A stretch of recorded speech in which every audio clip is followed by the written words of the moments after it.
Welcome to Samba Samba. Enjoy the video. You begin by preparing ingredients and why that matters.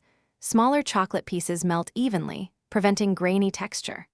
Once done chopping 200 g, place chocolate in a microwave-safe bowl and use 50% power for 20-30 second bursts, stirring each time to distribute heat. You want smooth, glossy chocolate. Overheating causes seizing. While melting, crush 1/2 cup Oreo to coarse crumbs so you retain crunch. Make sure to reserve some crumbs for topping. This saves time when you assemble the bars. You now focus on combining and controlling temperature because tempering yields snap and shine. Once your chocolate is smooth, let it cool to about 30-32 degrees C for dark or slightly lower for milk, stirring occasionally.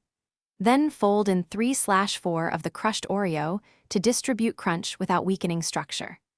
Spoon mixture into silicone molds in even portions, tapping the tray against the counter to release air bubbles. Make sure to press some crumbs into the surface for visible texture, and to create an attractive. You finish by setting and checking the finished pieces so they look professional. Once filled, chill molds 20-30 minutes in the fridge. Avoid freezing because rapid cold can dull the surface. Unmold gently by pressing the silicone back. If chocolate sticks, warm the base briefly on a warm towel. If you see white bloom later, that indicates fat or sugar migration. Retemper the batch by melting and recooling to restore shine. Store Oreos in an airtight container in a cool place and enjoy within 2 weeks. Thanks for watching. Consider subscribing if we helped you.